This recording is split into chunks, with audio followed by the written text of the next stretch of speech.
Au nom du Père et du Fils et du Saint-Esprit, ainsi soit-il. Notre Père qui êtes aux cieux, que votre nom soit sanctifié, que votre règne arrive, que votre volonté soit faite sur la terre comme au ciel. Donnez-nous aujourd'hui notre pain de chaque jour. Pardonnez-nous nos offenses, comme nous pardonnons à ceux qui nous ont offensés. Et ne nous laissez pas succomber à la tentation, mais délivrez-nous du mal, ainsi soit-il. Saint Pie X, au nom du Père et du Fils et du Saint-Esprit, ainsi soit-il. Alors, nous voyons aujourd'hui ce qu'on appelle le décret orléanais du 8 janvier 1904, de ce décret qui vient de la Sacrée Congrégation des Rites. Il s'agissait ici de répondre au doute suivant.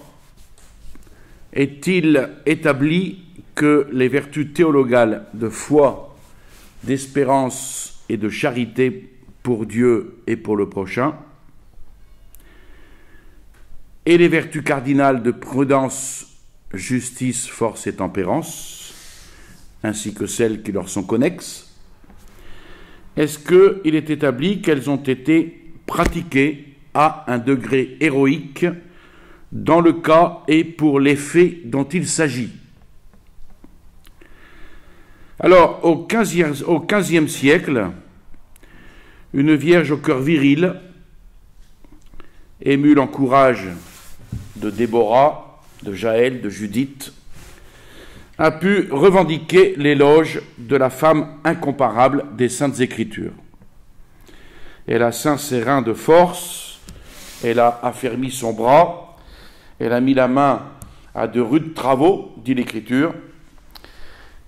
Eh bien, un tel prodige a été accordé, dit saint Pie X, à une nation qu'il appelle noble entre toutes, par la grandeur de son nom, par l'éclat des vertus militaires, comme autrefois elle dut à la pucelle d'Orléans son salut et son honneur. Et bien sûr, vous avez reconnu Sainte Jeanne d'Arc. Donc, née à Domrémy, près de Vaucouleurs, sur les confins de la Champagne et de la Lorraine, née le 6 janvier 1412, le jour de l'Épiphanie, de parents très pieux, d'humble condition, une jeunesse occupée aux soins du ménage, et puis souvent même à la garde du troupeau de son père. Elle se cachait en Dieu et s'adonnait de son mieux à la prière dans l'église de son village. Elle avait un amour spécial pour le prochain. On la voit visiter les malades, consoler les affligés, subvenir généreusement aux besoins de tous, au point même de se priver de son lit pour donner à des voyageurs fatigués le loisir de se reposer. Ainsi, dans cette obscurité, va s'écouler sa vie jusqu'à l'âge de 18 ans. Les affaires de France étaient alors dans un état lamentable, dans une décadence lamentable.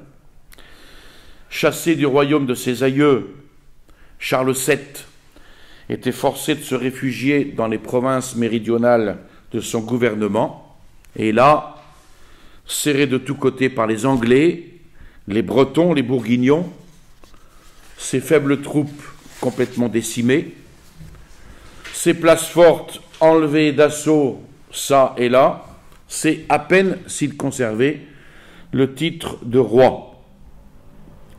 Et déjà, tout l'effort de la guerre s'était concentré sous les murs d'Orléans. Cette ville était, dans l'espoir des Anglais, la porte de la France. Et une fois emportée d'assaut et détruite, eh bien, tout le pays s'ouvrait à la conquête, à leur conquête. Donc, dans ces derniers hasards de la guerre, alors que le courage et la résolution abandonnaient les chefs les plus intrépides, c'est sur une femme que reposa le salut de la nation. 4 ans auparavant, pendant son sommeil, lui était apparu l'archange Saint-Michel, entouré d'une multitude d'esprits célestes.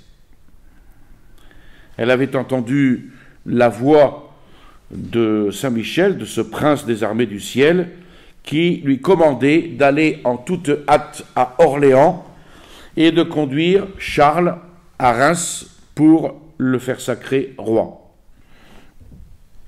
Alors, Jeanne resta d'abord dans l'étonnement, on comprend bien, mais les visions et les voix vont se renouveler longtemps. Et au chef céleste vont se joindre les vierges Sainte Catherine et Sainte Marguerite, et là, elle se soumet aux divins avertissements, et comme gage de son obéissance, elle voue à Dieu sa virginité. Donc la prudence à garder son secret, puis la communication à ses parents, furent pour elle, on l'imagine, l'occasion de grandes épreuves. Elle en triompha enfin cependant, et sur sa demande pressante, son oncle donc la conduisit à Vaucouleurs, auprès du gouverneur Robert de Baudricourt. Alors, Robert de Baudricourt accueillit les projets de Jeanne par la moquerie d'abord, puis il réfléchit mûrement, la renvoyant d'un jour à l'autre, et puis enfin, coupant court à tout délai, il lui fournit un jour des armes, des chevaux, une escorte de soldats, et il lui donna l'ordre de se présenter devant le roi. Quand la vénérable Jeanne eut abordé Charles VII et lui eut révélé certains secrets ignorés de tous, sauf de lui, il lui donna tout pouvoir, et à la tête d'une armée, elle partit pour Orléans. Elle entre dans la ville, elle s'attaque à l'ennemi dans un élan terrible, elle renverse un à un les travaux de siège, elle détruit les bastilles et elle y plante son étendard. Et puis, par un même prodige, vont être délivrées les autres villes fortes, et Jeanne va pousser Charles, indécis, à se faire sacrer roi à Reims. Donc la mission que Dieu lui avait confiée, elle l'avait accomplie avec une énergie plus que virile, et ce n'est pas avec moins de courage ni de constance qu'elle va recevoir l'indigne récompense de l'injustice humaine. Prise dans une sortie par les Bourguignons, elle fut par une lâche trahison vendue aux Anglais, qui vont assouvir leur rancune sur la Vierge en la condamnant à la mort la plus cruelle. Elle est conduite à Rouen, traînée devant les tribunaux. Il n'est pas d'accusation qu'on ait portée contre elle, hormis celle d'avoir violé sa chasteté. L'affaire fut instruite par les juges les plus corrompus, et la Vierge innocente fut condamnée au supplice du feu. Elle va subir d'ailleurs ce supplice avec courage le 30 mai 1431. Les regards fixés sur la croix du Christ, tandis qu'elle se répandait en prière et devant une foule immense, implorant le pardon de ceux qui la faisaient mourir. Voilà en résumé cette vie de Sainte Jeanne d'Arc. Alors, 24 ans après sa mort, le pape Calixte III confiait à l'évêque de Reims et à d'autres la charge de réviser cette cause. Le premier jugement fut cassé et on réhabilita la mémoire de la vénérable servante de Dieu dont l'innocence ne fait guère de doute pour personne. Mais de jour en jour va grandir la renommée de sa sainteté, les prodiges dont Dieu semblait l'honorer, et c'est ainsi que les hommes les plus remarquables de tous les pays, surtout de France, vont adresser des prières au Saint-Siège pour que le pape, qui jadis avait déjà vengé la vertu de Jeanne, lui fit encore décerner par sa sentence les honneurs réservés aux saints. En conséquence, on réunit de nombreux témoignages dans les diocèses d'Orléans, de Verdun, de Saint-Dié.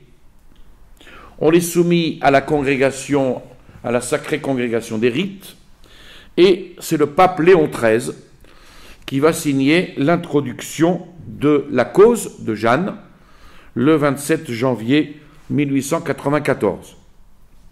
Alors là vont suivre les procès apostoliques, et quand on en eut justifié la validité, on discuta sur l'héroïcité des vertus de la vénérable servante le 16 janvier 1921, puis une deuxième fois le 16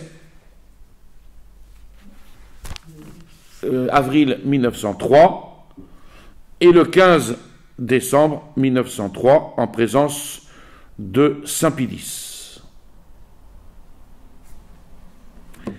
Là, le cardinal Dominique Ferrata, rapporteur de la cause, proposa ce doute.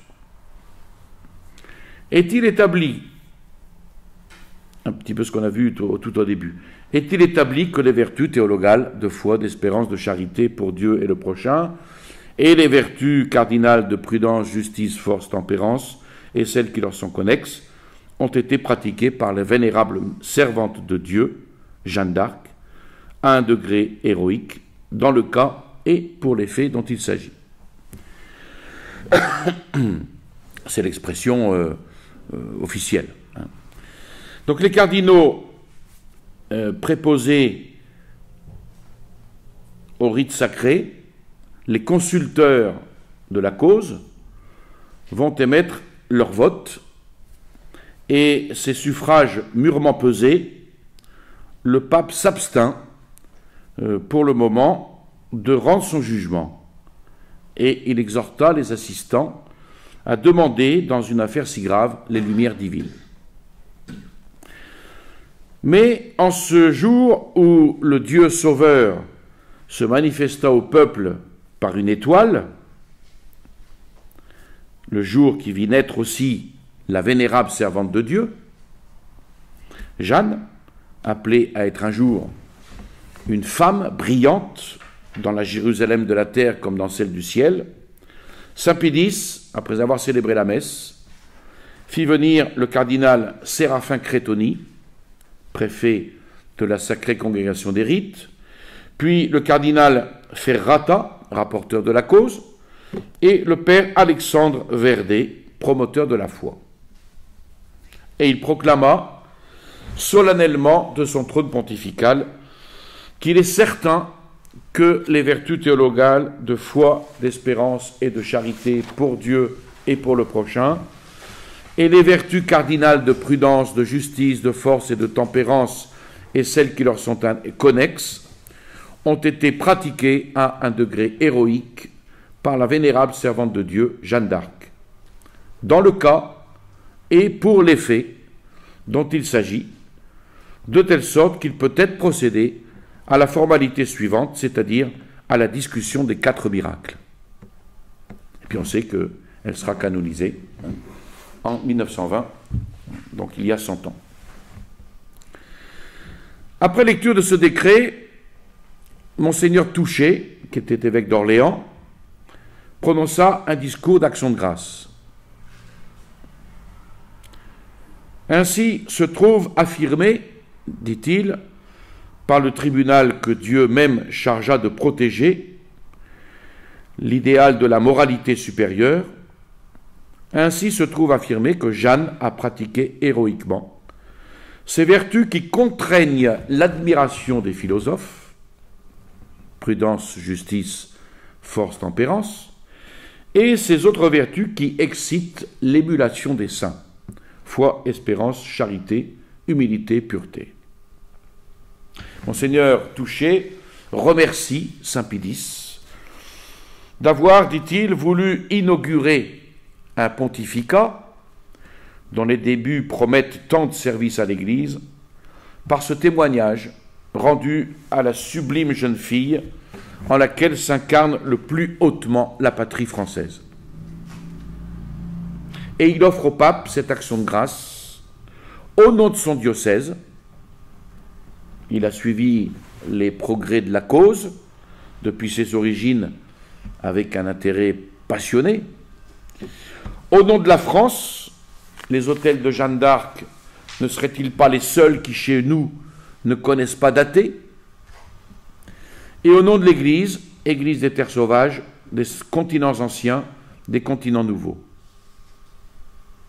Et plus de 800 de ces prélats, recteurs d'université, chefs d'ordre, abbés, évêques, archevêques, patriarches, cardinaux, ont adressé des lettres postulatoires au siège apostolique. Donc Jeanne, dit-il, est visiblement la plus fameuse et la plus populaire des vénérables. Et parmi ces cardinaux, il ose remercier le patriarche de Venise, alors cardinal Sarto, qui, en avril 1899, voulut bien faire instance auprès de Léon XIII pour que la cause de Jeanne d'Arc eût un heureux succès.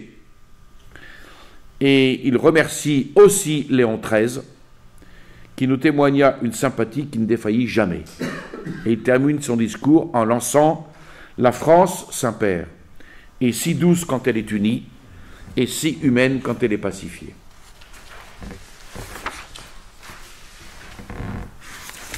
Ensuite, il y a un deuxième décret de la Sacrée Congrégation des Rites, le décret de Belley, diocèse de Belley-Ars. Alors ce décret concerne, décret de la Sacrée Congrégation des Rites encore, il concerne la béatification et la canonisation du Saint-Curé d'Ars. Décret qui a été lu au Vatican le 17 avril 1904 sur le doute suivant. Si, étant établie l'approbation des deux miracles, il peut être sûrement procédé à la solennelle béatification du vénérable serviteur de Dieu.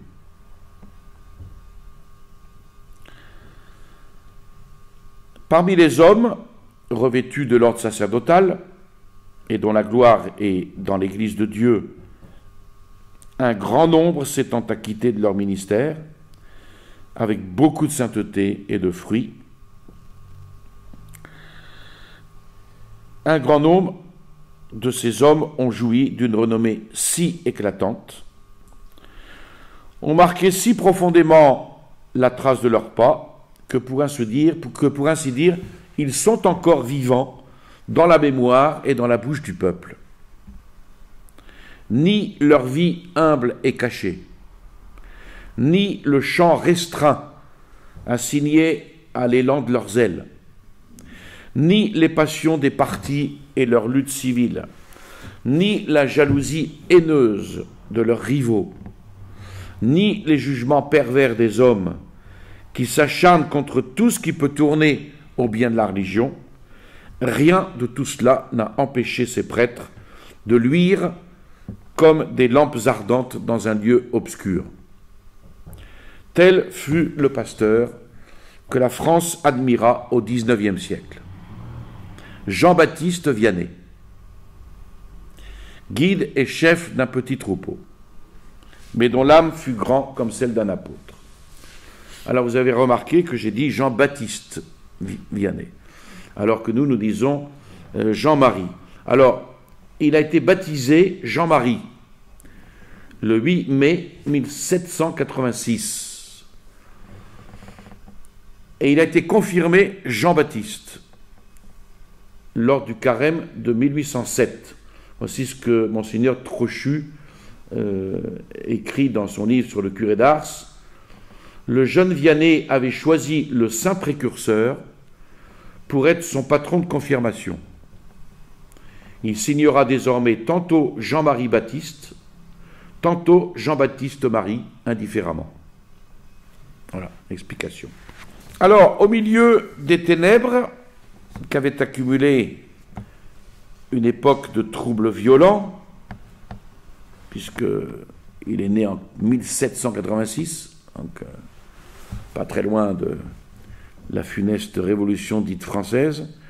Au milieu des ténèbres qu'avait accumulé toute une époque de troubles violents, le saint curé d'As a été un astre qui a étendu au loin ses rayons. Et conduit par cette lumière, il y a toute une foule de fidèles qui vont affluer vers le bourg d'Ars, venant des lieux les plus éloignés, et cela pendant un nombre d'années assez notable. Et là, le vénérable serviteur de Dieu unissait en effet à la sainteté de sa vie et à la gravité de sa vie une admirable douceur. Et attiré par cette vertu, des hommes presque innombrables, de tout ordre, de toutes conditions, vont faire facilement appel à lui pour qu'il leur administrât, avec un zèle qu'on sait infatigable, le sacrement de pénitence, et pour qu'il fût leur guide très sage dans les voies de la piété. Alors il a été prédicateur, un prédicateur assidu, plein de flammes, continuellement appliqué à la contemplation des choses célestes, mortifiant sans pitié son corps, ayant de lui-même l'opinion la plus humble, toujours prêt à être le refuge et la consolation des pauvres, des orphelins, des affligés. Il nourrit dans l'innocence de son cœur les fils confiés à sa sollicitude, et il va les guider d'une main prudente.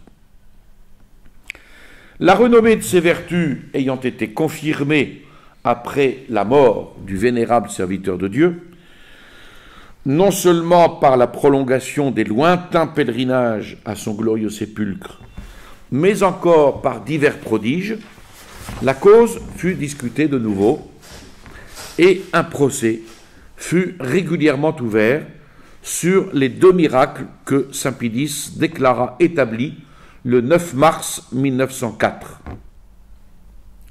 Donc une chose restait à accomplir, suivant les règles du tribunal, rechercher si les honneurs réservés aux bienheureux habitants du ciel pouvaient être sûrement décernés au vénérable serviteur de Dieu, Jean-Baptiste Vianney.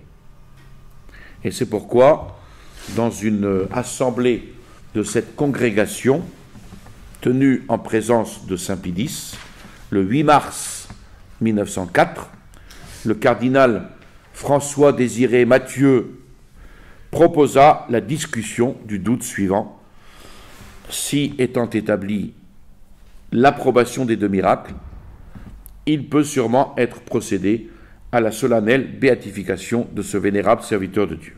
Et tous les membres présents, cardinaux, pères consulteurs, en émettant leur vote, affirmèrent avec un accord unanime qu'il pouvait sûrement être procédé à la béatification. Mais, comme pour sainte Jeanne d'Arc, saint Pidis remit à un autre jour son jugement définitif, invitant de la même manière les prélats à implorer le ciel dans une affaire d'une si grande importance. Et c'est lors du 2e dimanche après Pâques que saint Pidis profita de ce jour où le Christ est montré comme le bon pasteur, sous la figure du bon pasteur dans l'Évangile, qui donne sa vie pour ses brebis.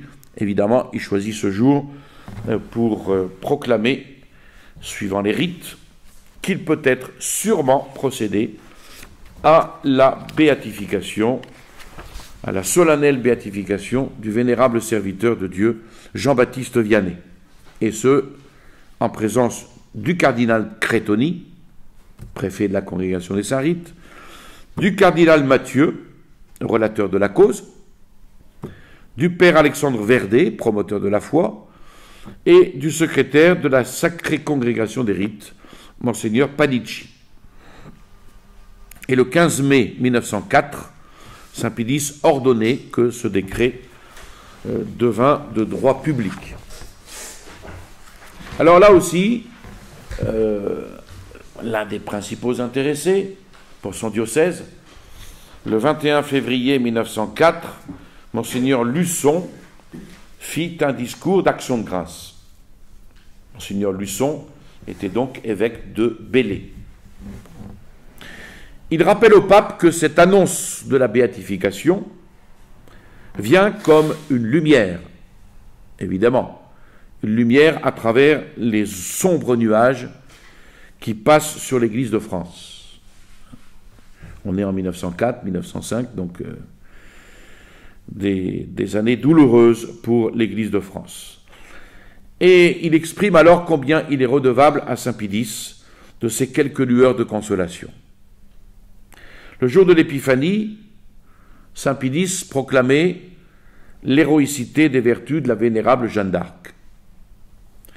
Cette merveilleuse libératrice de la France au XVe siècle, au front de laquelle resplendit la triple auréole de la virginité, de l'héroïsme sacré, du martyre de la fidélité à sa mission surnaturelle.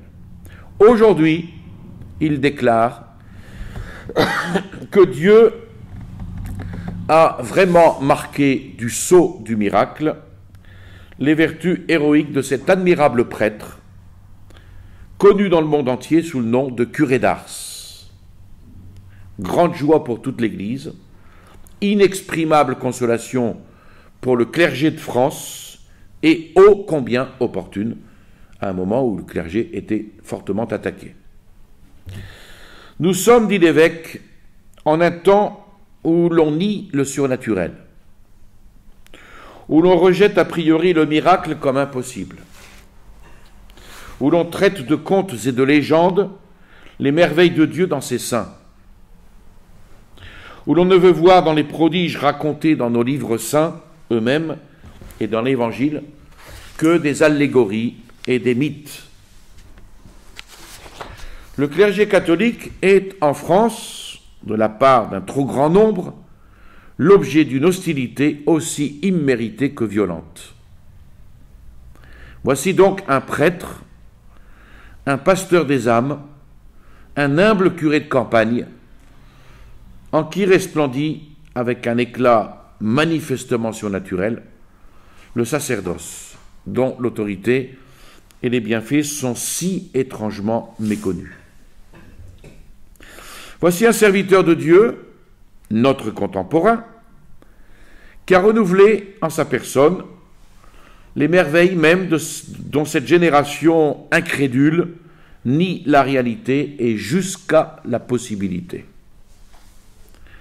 Ces œuvres prodigieuses se sont accomplies au grand jour, sous les yeux d'innombrables témoins, durant un espace de 40 ans, avec un tel éclat qu'elles attirèrent vers lui jusqu'à 80 000 pèlerins par an, avides de le voir, de l'entendre et de lui confesser leurs péchés. Il n'y a point de hasard pour Dieu. Rien n'arrive dans le monde sans son ordre ou sans sa permission. Et il ne fait rien sans se proposer une fin toujours digne de sa sagesse, toujours digne de sa bonté. À quelle fin nous a-t-il donné donc le Saint Curé d'Ars? Un illustre évêque l'a dit, Ars a été la réponse au blasphème de l'homme de Ferney. L'homme de Ferney, c'est Voltaire.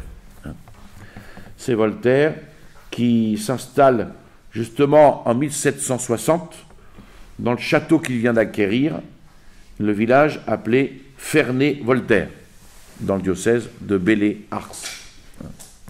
Donc, Ars, dit un illustre évêque, a été la réponse de Dieu au blasphème de l'homme de Ferney, et ce n'est pas sans une raison providentielle que le thaumaturge a succédé au plus audacieux contenteur du miracle, presque sur les mêmes lieux, à la frontière opposée du même diocèse de Belley. Donc Dieu a suscité le Saint Curé d'Ars au XIXe siècle comme une démonstration vivante du surnaturel. Et il a ménagé la glorification du sacerdoce en la personne de ce saint prêtre au commencement du XXe siècle. Pour le moment précis où les pasteurs des âmes sont en butte en France, à ce moment-là, à une hostilité terrible, à des persécutions injustifiées. Donc il faut ici reconnaître la main paternelle de Dieu, une admirable attention, dit l'évêque, de sa providence, pour le corps des pasteurs des paroisses, dans le soin qu'elle a eu de faire passer dans leur rang l'évêque postulateur, le cardinal rapporteur et le pape promulgateur, qui devaient se rencontrer ici, en ce jour, pour la publication de ce décret, dont la conséquence sera la prochaine glorification de celui des prêtres que le monde catholique se réjouit d'acclamer bientôt sous le titre de Bienheureux curé d'Ars. Et puis, la voix du peuple a été certainement encore l'écho de la voix de Dieu. Quand les fidèles ont vu une autre coïncidence providentielle, dans cette circonstance que l'élection de Saint Pie eut lieu pendant la messe solennelle du jour même où l'on célébrait le 40e anniversaire de la naissance du vénérable curé d'Ars, et que l'heure nouvelle en parvint à Ars à l'heure de l'office des vêpres pour cette commémoration. Enfin, l'évêque de Belley se pose une autre question. Ne serait-ce point pour récompenser la foi de son dévot serviteur que Marie lui aurait préparé les honneurs de la béatification en ce 50e anniversaire de la définition dogmatique de l'Immaculée Conception, à laquelle il croyait et qu'il honorait d'un culte spécial avant même que l'Église lui définît comme un dogme de la foi catholique. Troisième clin d'œil de la Providence. L'évêque remercie Saint Pie, donc au nom spécialement de l'Église de Lyon, qui a donné naissance au serviteur de Dieu, à ce serviteur de Dieu, et de l'Église de Belley qui garde son tombeau. Et puis au nom également du sacerdoce catholique, au nom du clergé paroissial. Ces humbles pasteurs des âmes se sentent donc consolés, fortifiés, honorés par la glorification de ce curé de village, leur frère, dont ils partagent la dignité, les pouvoirs, les fonctions, la modeste condition, les sollicitudes. Parce que si le saint curé d'Ars est un saint, si Dieu l'a honoré du don des miracles, si son sacerdoce est divin, eh bien, divin est aussi leur sacerdoce, divine la religion dont ils sont les ministres, divine l'Église dont ils sont les pasteurs. Et ils trouveront en même temps en lui un patron céleste, aussi aimable qu'illustre, dont le souvenir les portera à imiter ses vertus. Et ils s'appliqueront à prêcher comme lui, c'est-à-dire à prêcher l'Évangile, pour instaurer toute chose en Jésus-Christ, selon la devise de Saint Pie. Voilà. Je voudrais faire 2 rectificatifs après cette petite conférence. J'ai dit tout à l'heure que on avait réuni de nombreux témoignages dans les diocèses d'Orléans, Verdun, Saint-Dié, et qu'avaient suivi les procès apostoliques, et quand on en eut justifié la validité, on discuta sur l'héroïcité des vertus de la vénérable servante le 16 janvier 1921.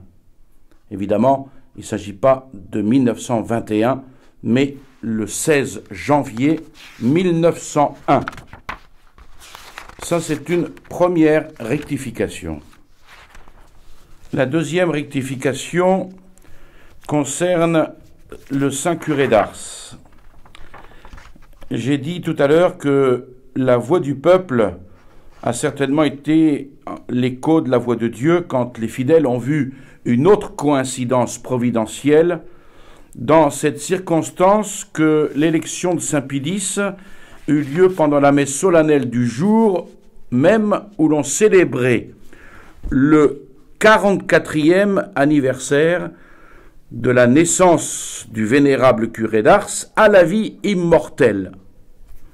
J'avais dit en effet que on célébrait le jour même où était célébré le 40e anniversaire de sa naissance. Non, il fallait simplement dire, excusez-moi, le 44e anniversaire de la naissance du vénérable curé d'Ars à la vie immortelle.